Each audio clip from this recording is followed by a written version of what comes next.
Imagine a night where, like, old rivalries just explode again, new challengers pop up, and then there's this reunion that just leaves everyone completely stunned. Yeah. That's exactly what went down on the latest WWE RAW. Yeah. It's really setting the stage for what looks like an explosive SummerSlam. Absolutely. And that right there is what we're going to deep dive into today. Right. We're pulling back the curtain on the July 21st, 2025 WWE RAW. This was live from the Toyota Center in Houston, Texas.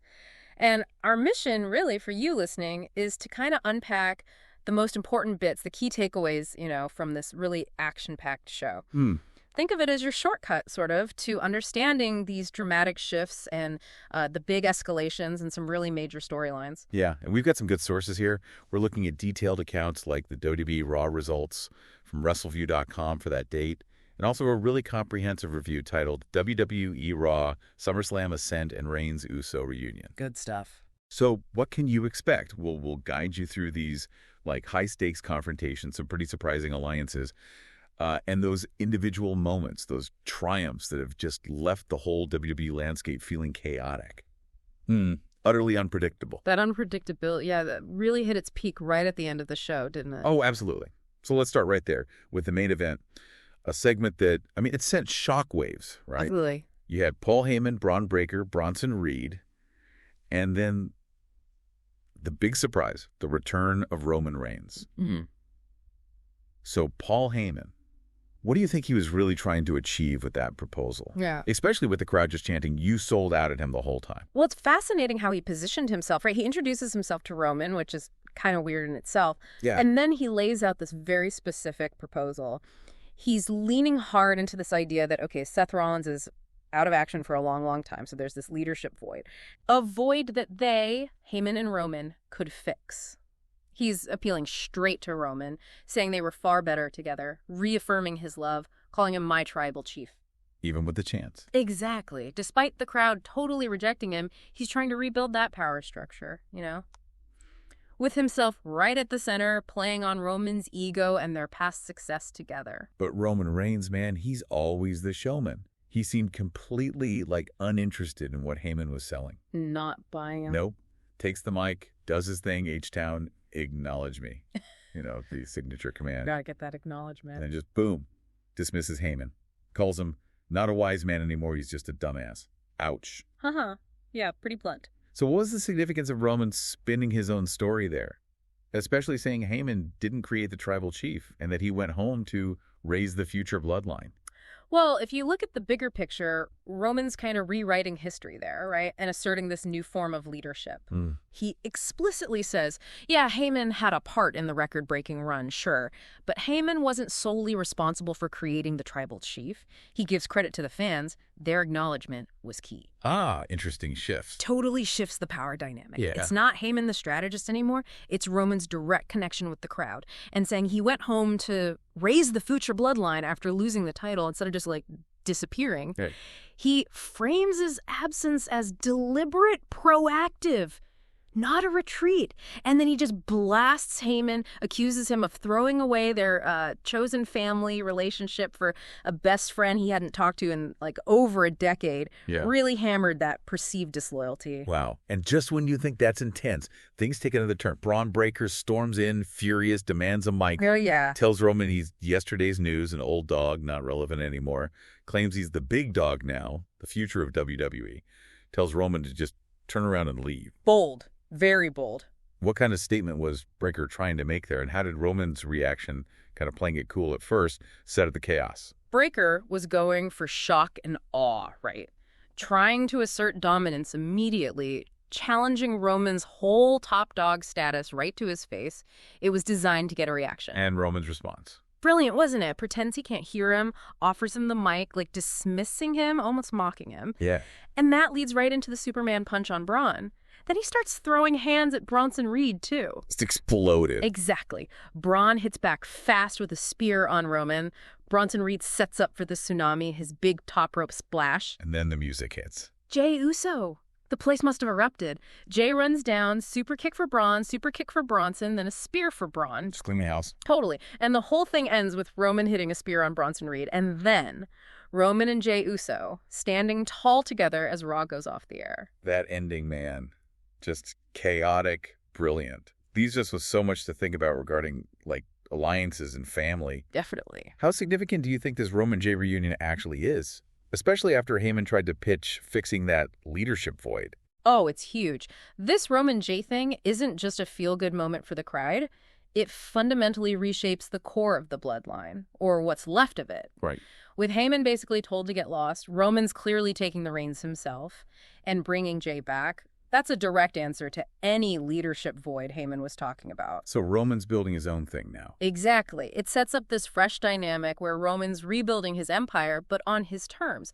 This could lead to clashes not just with Bron Breakker, but like anyone who questions his authority or this new version of the family. It shifts the focus back to internal bloodline stuff, away from Heyman's scheming, but now with Roman firmly, undeniably in charge. That reunion definitely sets a whole new tone heading into SummerSlam. But, you know, while all that family drama was unfolding, individual championships were also getting pretty intense. Yeah, the stakes were definitely raised elsewhere, too. Let's talk about some of those title clashes, starting with one that had everyone buzzing. CM Punk and Gunther. Right. So CM Punk comes back, huge pop from the Houston crowd, like a really loud reaction. As you'd expect. And he doesn't mess around. Says, okay, main eventing WrestleMania. Check. Next goal. World champion. Focused. Totally. He confirms he won that gauntlet match. You know, the one where you face guys one after another to become the #1 contender for Gunther's world championship. And he actually gave Gunther some respect, too, didn't he? He did. Called Gunther one of the best wrestlers in the world, promised to leave it all in the ring, said he'd never quit. Even highlighted Gunther's insane 666-day Intercontinental title reign and his current second run as world champ. When Gunther comes out to boos and those "you tapped out" chants. Yeah, the crowd remembered that submission loss to Punk. Definitely. Gunther acknowledges, okay, they're similar, both want championships, both think they're the best in the world. But then he draws this line in the sand, right? Says Punk's ego is based on worthless fan opinion, while his ego is justified by results. Pretty cutting. Beyond just the promos, what did you find most compelling about that whole exchange? Was it that they both claimed to be the best, or how differently they, like, back that claim up? It's definitely the clashing philosophies. That's what makes this feud so good. Both guys genuinely believe they're the absolute best, no question. Yeah. But Gunther's whole thing is pure dominance. His legitimacy comes from raw power, breaking people, holding titles through sheer force. The ring general? Exactly. Whereas Punk, yeah, he's a great competitor, but his power also comes from that connection with the fans, that voice of the voiceless narrative. Oh, and Gunther's promise for SummerSlam, just chillin', vowed to maul him, choke him out, and drop him, making sure Punk will never be world champion. It just highlights that difference. It's not just a title match. It's a battle over what it means to be the best in WWE. Whose way is right? Heavy stuff. Okay, so from the men's world title to the women's Intercontinental Championship, Becky Lynch and Lyra Valkyria also laid down some serious terms. Yeah, and interestingly, Becky actually got booed when she came out. Which is kind of surprising, given how popular she usually is. Right. She addresses Lyra, brings up her own Becky Two Belts moment from the past, holding 2 titles at once. And she compares that to what she calls Lyra's selfish intentions about wanting 2 titles now. So what were the stakes Becky was trying to set up with her stipulation? Well, this taps into that whole legacy versus immediate ambition thing. Becky proposes this huge stipulation for SummerSlam. If Lyra loses, she can never challenge for the Intercontinental title again. Wow, that's harsh. It's huge. It's not just about winning one match. It's about potentially ending Lyra's entire future chase for that specific title, forcing her to gamble everything. And Lyra accepted it immediately. Yeah. But then she adds her own terms. No countouts, no disqualification. There must be a winner. Okay, so no easy way out for either of them. Exactly. Ensures a decisive finish, no ambiguity. Becky agreed. Sets up an incredibly high-stakes match. And the segment didn't just end with words, right? Nope. Becky tries a cheap shot with a handshake offer. Classic heel move. But Lyra saw it coming. Quick as anything, counters it with a manhandle slam, Becky's own finishing move. Oh, nice. That sends a message. Huge message. Shows Lyra's ready, and it's a big psychological blow before the match even happens. Okay, so from one high-stakes title situation to another. The women's division also had some really complex stuff going on, especially with the tag teams. Yeah, alliances are shifting like crazy over there. Let's dig into that, starting with the WWE World Tag Team Championship #1 Contenders match. Right, this was billed as a very fun triple threat tag team match. Yeah. You had The New Day, Joaquin Wilde and Cruz del Toro from LWO, and the Creed brothers. And it sounded chaotic. Oh, absolutely. Just nonstop action. Yeah. Kofi doing drop kicks, Julius Creed showing off his power, Cruz del Toro hitting that awesome springboard moonsault, the backflip off the ropes onto someone standing. But, like often happens in these big multi-team matches, interference became a huge factor. Totally. You had Ivy Nile pushing Wilde off the top rope, then Dragon Lee jumps in, superkicks both Creed brothers after checking on Wilde, then El Grande Americano, who we know is Ludwig Kaiser, trips Dragon Lee. It sounds like a mess. What does all that interference tell us about the tag division right now? It tells us it's basically a powder keg, you know, just full of unresolved issues and rivalries spilling into each other. Right. These aren't just random attacks. Ivy interfering, that's the ongoing beef with the Creeds. Dragon Lee and Kaiser getting involved, that points to other groups fighting for the spotlight. So who actually won amidst all that? In the end, Joaquin Wilde and Cruz del Toro got the pin. They're the new #1 contenders. But yeah, that win definitely comes with an asterisk because of all the chaos and outside stuff. Raises questions about, you know, how legit it feels. Okay, then we have the WWE Women's Tag Team Championship match itself. Judgment Day Raquel Rodriguez and Roxanne Perez defending against Bayley and Lyra Valkyria. And Raquel had a huge power spot there, right? Yeah, double suplexing both Bayley and Lyra at the same time. Just incredible strength. But the chaos wasn't done yet. Dominic Mysterio tried to interfere. Of course he did. But Lyra accidentally hits him with a big boot. Kind of kicks him. Yeah. And this leads to this weirdly funny moment where AJ Styles, who's dressed up as a medic for some reason. Wait, what? Yeah, it's a whole other thing. AJ chases Dominic backstage. It was described as a comedic bit. Okay, strange. And then, adding even more confusion, Becky Lynch interferes again, throws Lyra into the ring, steps outside the ring. Well, you just can't stay out of it. Apparently not. That stops Lyra from being able to tag in. So Judgment Day gets the win when Raquel, who tagged in secretly, hits Bayley with the Tejada Bomb, her big power bomb finisher for the pin. Man, Becky Lynch seems to be everywhere. Huh. But beyond the AJ Dominic comedy chase, yeah, what do all these interferences, especially Becky's again, signal about the women's division? Is it just pure anarchy? It kind of feels like anarchy, but there's definitely strategy behind it. You look at Dominic and AJ, yeah, it's comedic, but it's also a distraction tactic, right? But Becky deliberately taking Lyra out, that shows her intense focus on Lyra and that she'll bend any rule to get an edge, even in a match she's not technically in. Mm-hmm. It paints this picture where control of the women's division is just totally up for grabs.